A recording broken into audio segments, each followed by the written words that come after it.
Hello student, आज का हमारा टॉपिक होगा इम्यूनिटी। इम्यूनिटी क्या होती है, कैसे वर्क करती है, इसका क्लासिफिकेशन क्या है, कितने टाइप की होती है, ये सारी चीज़ें हम इसमें डिस्कस करने वाले हैं। तो सबसे पहले हम देख लेते हैं इम्यूनिटी की डेफिनेशन। तो इसको देखते हैं हम। The term immunity means resistance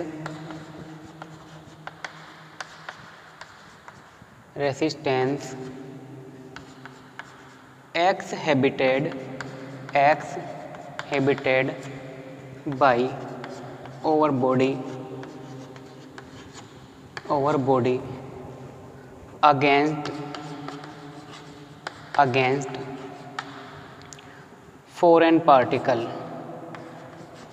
foreign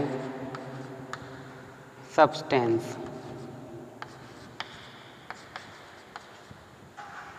including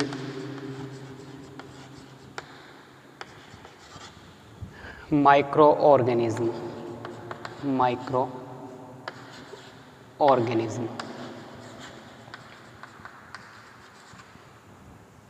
तो ये इसकी डेफिनेशन होती है कि इम्यूनिटी जो टर्म है इसका मीन्स होता है resistance exhibited by our body against foreign substance including micro organism. It is essential to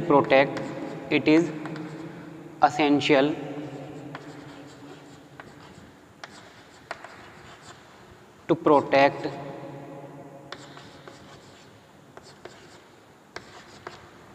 from disease और इन्फेक्शन।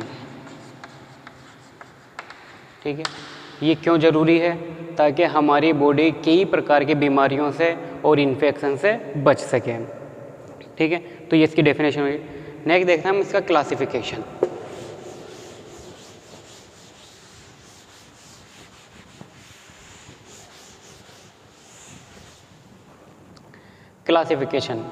क्लासिफिकेशन हम जानते हैं इसका कैसा होता है कि ये दो टाइप की होती है।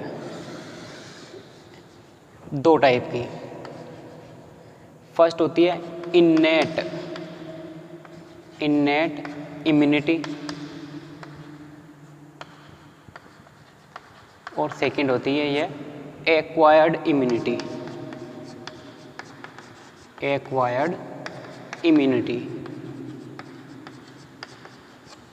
Innate immunity and acquired immunity. Innate immunity को हम और कहते हैं इनबॉर्न इम्यूनिटी।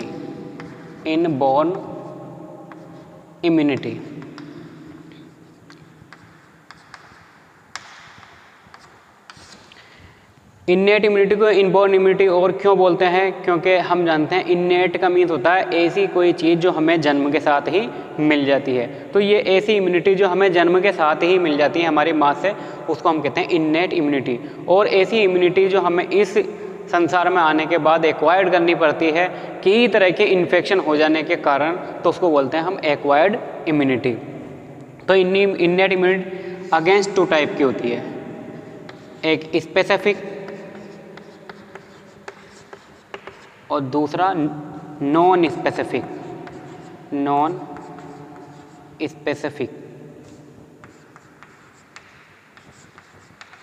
ठीक है, स्पेसिफिक मीन्स यानी ऐसी इम्यूनिटी जो किसी खास व्यक्तियों में, किसी खास ग्रुप में पाई जाती है, उसको बोलते हैं हम इम्यूनिटी, स्पेसिफिक इम्यूनिटी। जैसे स्पेसिफिक इम्यूनिटी में कौन कौन सी चीज़ आएगी? Species immunity, second racial immunity और third individual immunity. Non specific के अंदर कौन कौन सी चीज़ आती है? नॉन स्पेसिफिक का मीन्स होता है जनरल, यानी जो सभी के पास होती है, हर व्यक्ति के पास ये इम्यूनिटी पाई जाती है, उसको बोलते हैं हम नॉन स्पेसिफिक या जनरल इम्यूनिटी। तो नॉन स्पेसिफिक के अंदर कौन कौन सी चीज़ें आती हैं? तो इसके अंदर आती है, देखो सबसे पहले स्किन। स्किन किसका काम करती है? Skin mechanical barrier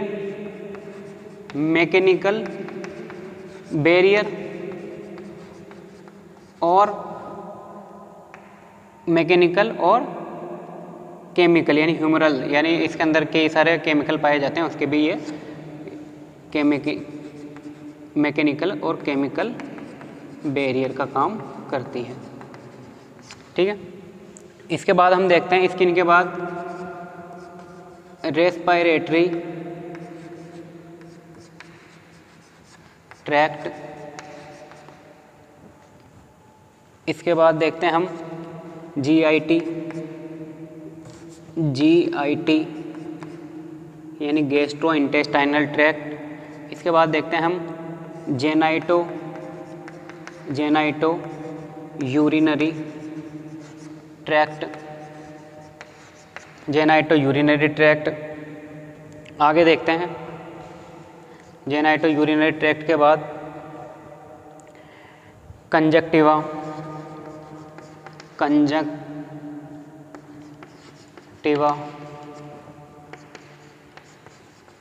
tier,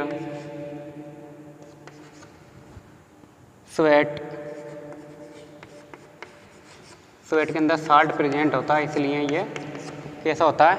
bactericidal होता है। और म्यूकस मेम्ब्रेन।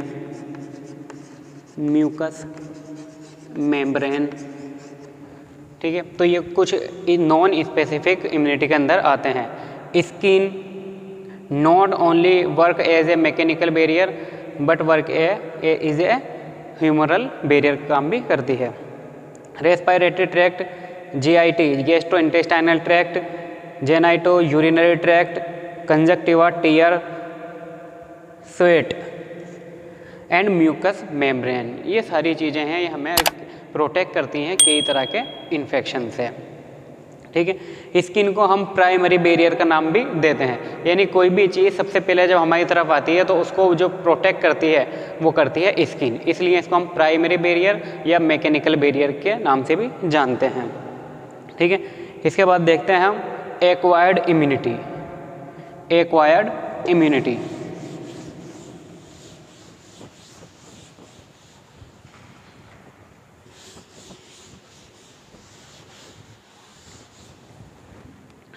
तो एक्वायर्ड इम्यूनिटी अगेंस्ट 2 टाइप की होती है। पहली इसमें होती है एक्टिव और पैसिव। एक्टिव इम्यूनिटी और पैसिव इम्यूनिटी। एक्टिव इम्यूनिटी और पैसिव इम्यूनिटी। एक्टिव इम्यूनिटी वे इम्यूनिटी जो हमारी बॉडी एक्वायर्ड करती है या जनरेट करती है by the exposure of antigen. जब एंटीजन का एक्सपोजर होता है, चाहे नेचुरली चाहे आर्टिफिशियली, तो हमारी बॉडी उनके अगेंस्ट कुछ एंटीबॉडी डेवलप कर लेती है और इसी चीज़ को हम बोलते हैं एक्टिव इम्यूनिटी। एक्टिव का मीन्स होता है सक्रिय होना, यानी हमारी बॉडी जब एक्टिव होती है, ताकत होती है हमारी बॉडी के अंदर, हमारा इम्यून पावर सिस्टम एक्टिवेट रहता है, ताकतवर होता है, तो उस समय अगर हमारी बॉडी के अंदर कोई भी माइक्रो ऑर्गेनिज्म आता है नेचुरली या आर्टिफिशियली, तो उसके अगेंस्ट वो एंटीबॉडी डेवलप करती है, यानी उसके अगेंस्ट क्या करती है? रिएक्ट करती है, और इस रिएक्शन को हम बोलते हैं एक्टिव इम्यूनिटी। ठीक है, इसी प्रकार एक पैसिव इम्यूनिटी। पैसिव का मीन्स होता है निष्क्रिय, इनएक्टिव। तो इनएक्टिव या निष्क्रिय का मीन्स क्या होगा? यहाँ पर ऐसी इम्यूनिटी जो हम ऐसे पेशेंट को देते हैं जिसकी बॉडी एक्टिव नहीं है, जैसे एड्स का पेशेंट होता है या छोटे बच्चे होते हैं, यानी इम्यूनो सप्रेसेंट होते हैं, उनको हम डायरेक्टली एंटीबॉडी दे देते हैं, या नेचुरली डायरेक्ट एंटीबॉडी दे देते हैं, जैसे मदर मिल्क होता है, ये प्लेसेंटा के थ्रू बेबी में चल जाती हैं, तो ये बोलते हैं पैसिव इम्यूनिटी। पैसिव यानी ऐसी बॉडी जो अभी एक्टिव नहीं है, उसको एंटीबॉडी की जरूरत है, उसकी बॉडी एंटीबॉडी नहीं बना सकती, तो हम उसको आर्टिफिशियल तरीके से इंसर्ट करा सकते हैं। ये नेचुरल तरीके से माँ के दूध में और प्लेसेंटा से बेबी में चल जाती है। ये सब चीज़ किस में आती है? पैसिव इम्यूनिटी में। तो active immunity against two type की होती है। Active immunity against two type की होती है, एक नेचुरल और एक आर्टिफिशियल।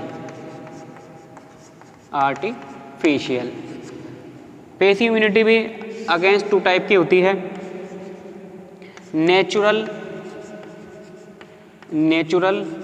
और आर्टिफिशियल। नेचुरल और आर्टिफिशियल। तो टोटल क्या हो गया? एक्टिव एक्वायर्ड इम्यूनिटी और एक पैसिव एक्वायर्ड इम्यूनिटी। ये इसका हम दूसरा कंप्लीट नाम देते हैं natural active acquired immunity, artificial active acquired immunity. या फिर इसको बोल सकते हैं हम नेचुरल पैसिव एक्वायर्ड इम्यूनिटी या artificial passive acquired immunity. Natural active acquired immunity का एग्जाम्पल होता है जब हमारी बॉडी में कोई भी एंटीजन इंसर्ट करता है तो उसके अगेंस्ट हमारी बॉडी एंटीबॉडी डेवलप करती है। यानी यहाँ पर जो एंटीजन होगा वो क्या करेगा? नेचुरली एक्सपोजर से होगा। किससे होगा?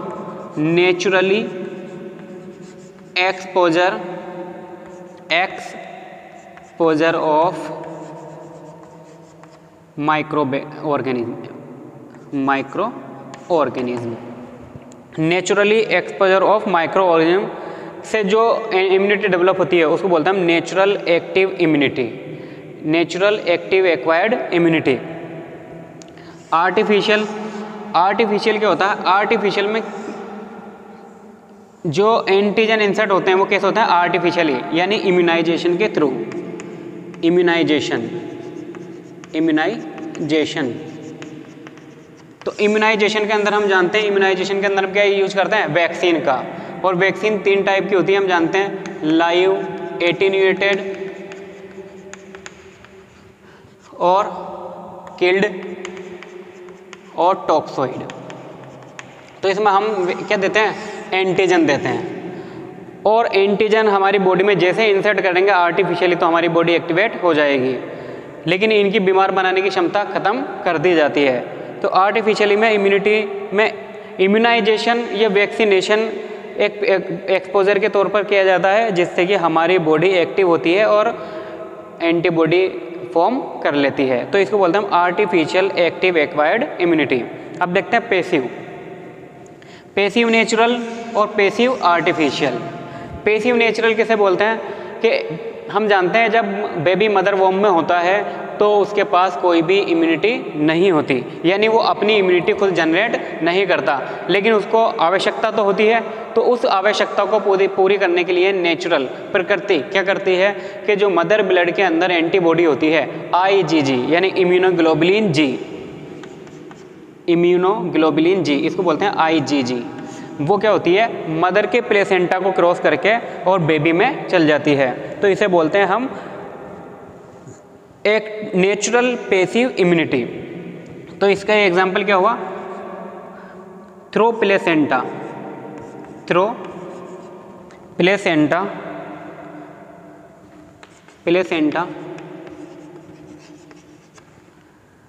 IgG enter into the baby's body. इसको कहते हैं नेचुरल पैसिव एक्वायर्ड इम्यूनिटी। अब बात करते हैं आर्टिफिशियल पैसिव एक्वायर्ड इम्यूनिटी का। तो आर्टिफिशियल पैसिव एक्वायर्ड में हम डायरेक्ट क्या देते हैं? प्रीपेयर्ड एंटीबॉडी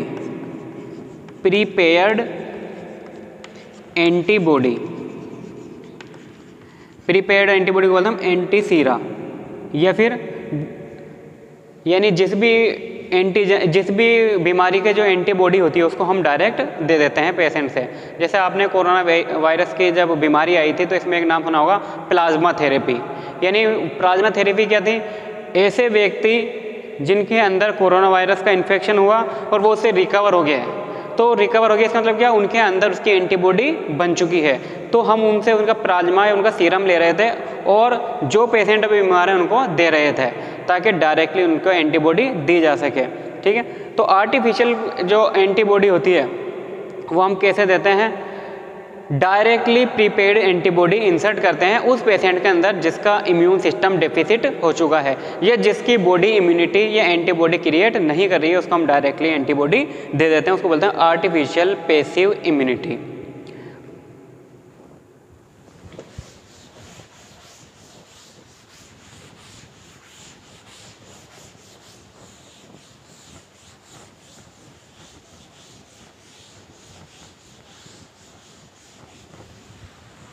लिखा था innate immunity.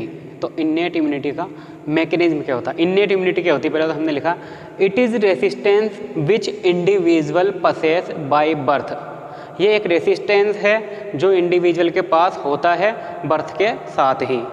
It does not depend on prior contact to foreign antigen. ये इस चीज़ पे डिपेंड नहीं करती है कि पहले हमें इन्फेक्शन हो बाद में ये इम्यूनिटी डेवलप होगी, ऐसा नहीं है। हमें ये ज़रूरी नहीं है कि हमारी बॉडी में कोई भी फॉरेन पार्टिकल्स एंटर करें उसके बाद हमारी बॉडी एक्टिवेट हो और फिर हमारी इम्यूनिटी डेवलप हो, ऐसा नहीं है। बल्कि ये डायरेक्टली क्या होता है, हमारी बॉडी में बाय बर्थ ही अवेलेबल होती है। Mechanism of innate immunity, innate immunity कैसे काम करती है, तो हमने इसमें लिखा था फर्स्ट स्किन। स्किन कैसे वर्क करती है, इट इज़ या it act not only mechanical barrier, ये केवल मैकेनिकल बैरियर का काम ही नहीं करती है but also provide bactericidal secretion. और ये क्या प्रोवाइड कराती है, बैक्टीरियोसिडल सिक्रेशन प्रोवाइड कराती है, यानी पसीना, स्वेट। हम जानते हैं इसके अंदर कंसंट्रेशन ऑफ साल्ट ज़्यादा होती है इस वजह से, और इसके अंदर कई एंटी बैक्टीरियल एंजाइम भी पाए जाते हैं जैसे लाइसोजाइम। इस वजह से ये प्रोटेक्ट करती है मैकेनिकली भी और केमिकली भी, यानी इसमें बैक्टीरियोसिडल सेक्रेशन पाए जाते हैं। दूसरा रेस्पिरेटरी ट्रैक्ट, रेस्पिरेटरी ट्रैक्ट हमें कैसे प्रोटेक्ट करता है, तो हमने लिखा पार्टिकल अरेस्टेड इन नाजल पासेज। सबसे पहले तो कोई भी पार्टिकल चाहे लिविंग या नॉन लिविंग हमारी बॉडी में एंटर करते हैं नाक के द्वारा, तो नासल पासेज में उसमें रोक लिया जाता है। And then mucus membrane which have tiny hair, और म्यूकस मेम्ब्रेन ऊपर जाने के बाद इस जगह पे नोस्ट्रिल में क्या पाए जाते हैं, एक टिनी हेयर, छोटे छोटे हेयर पाए जाते हैं जो उसको अरेस्ट कर लेते हैं। एंड देन बाय सिनीजिंग रिफ्लेक्स, और उनको बाहर निकाल दिया जाता है छींक के द्वारा, सिनीजिंग रिफ्लेक्स के द्वारा। नेक्स्ट लिखा है कंजक्टिवा। कंजक्टिवा कैसे प्रोटेक्ट करती है, तो इसके अंदर हम जानते हैं कि अंदर फ्लैशिंग रिफ्लेक्स पाया जाता है, यानी जैसे ही कोई भी चीज़ हमारी आँख पे लगती है तो आंसू आते हैं जिससे कि वो फ्लैशिंग अवे हो जाता है। बैक्टीरिया या जो भी अदर चीज फॉरेन पार्टिकल हैं उन सबको वो फ्लैशिंग आउट कर देती है।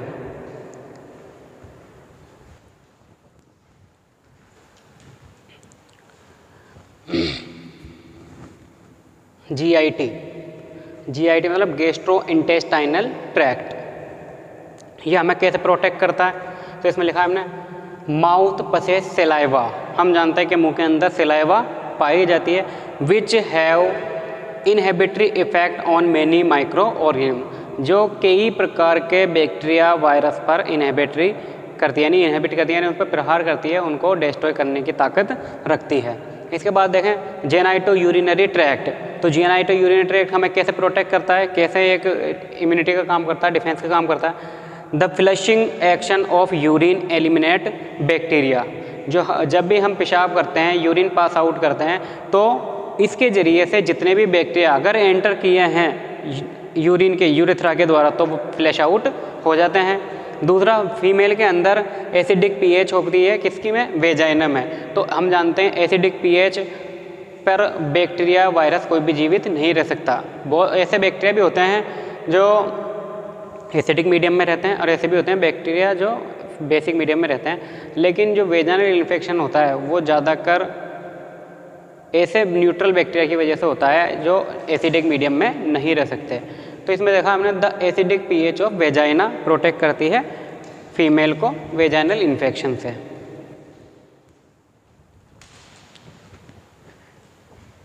Active acquired immunity, active immunity क्या होती है, it is a resistance develop by an immunity as a result of antigenic stimulation. ये एक रेसिस्टेंस पावर है जो डेवलप करता है इम्यूनिटी को, किस एक्सपोजर में, किस नतीजे में, एंटीजेनिक स्टिमुलेशन के नतीजे में। यानी ये डिपेंड करती है कि हमारी बॉडी में एंटीजन इंसर्ट करें। इससे पहले हमने देखा था इन्नेट इम्यूनिटी, वो क्या है, नॉन डिपेंडेंट है, एंटीजन पर डिपेंड नहीं है। हमारी बॉडी में एंटीजन इंसर्ट हो या ना हो, इन्नेट इम्यूनिटी डेवलप हो जाती है, या हमें मदर से मिल जाती है। लेकिन एक्वायर्ड इम्यूनिटी को हासिल करने के लिए, अचीव करने के लिए ज़रूरी है कि पहले हमारी बॉडी में इन्फेक्शन हो, कोई बीमारी हो, यानी एंटीजेनिक एक्सपोजर हो, उसके बाद ये हमें अचीव होती है।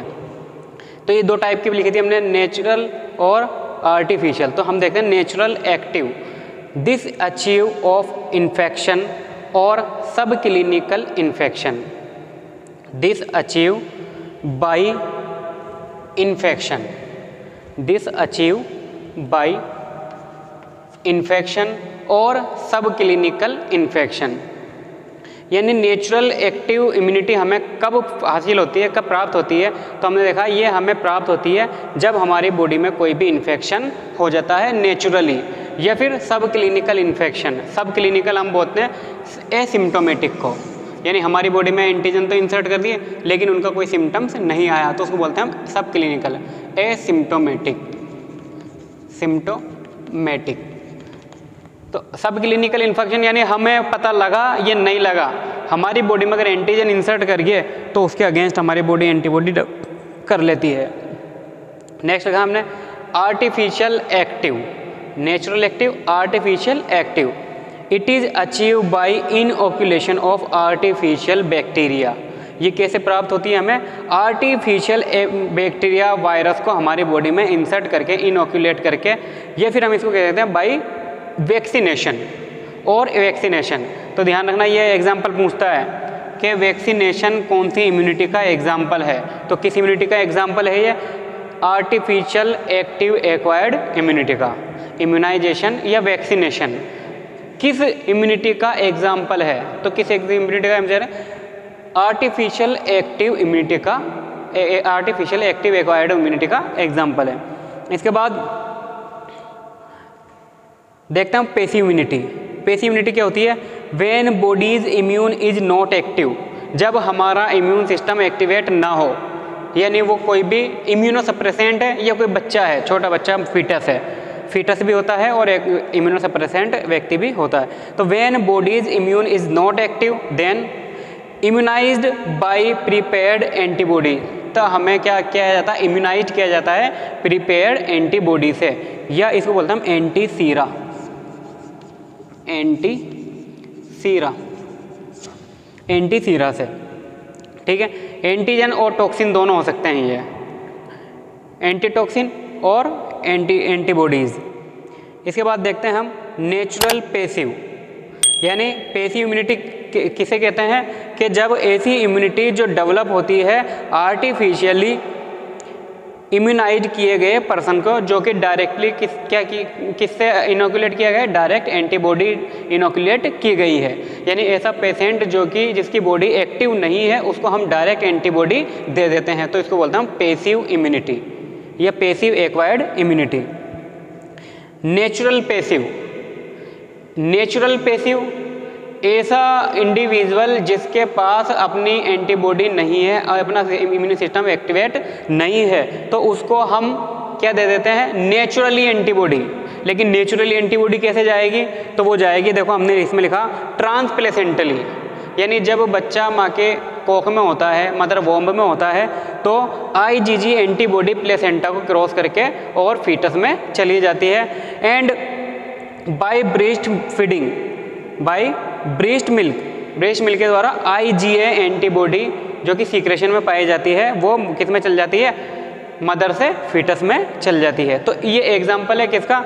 नेचुरल पेसिव इम्यूनिटी का। इसके बाद देखते हैं हम artificial passive immunity, acquired immunity. तो इसमें लिखा हमने inoculation direct prepared antibody and immunosuppressant particle patient, immunosuppressant patient. तो आर्टिफिशियल पेसिव का मीन्स क्या हुआ? कि हम डायरेक्टली एंटीबॉडी इंसर्ट कर दें, यानी हम जो बनाते हैं, हम जो बनाते हैं मतलब कोई भी एंटीजन को किसी एनिमल के अंदर या किसी ह्यूमन के अंदर इंसर्ट करके जो जिसका इम्यून सिस्टम एक्टिवेट है उसके अंदर हम क्या प्रोड्यूस करवा लेते हैं, एंटीबॉडी करवा लेते हैं और वहाँ से उसका सीरम में प्लाज्मा लेकर ऐसे पेशेंट के अंदर इनोकुलेट कर देते हैं जिस पेशेंट की इम्यून सिस्टम एक्टिव नहीं है। तो इसको बोलते हैं हम आर्टिफिशियल पैसिव इम्यूनिटी।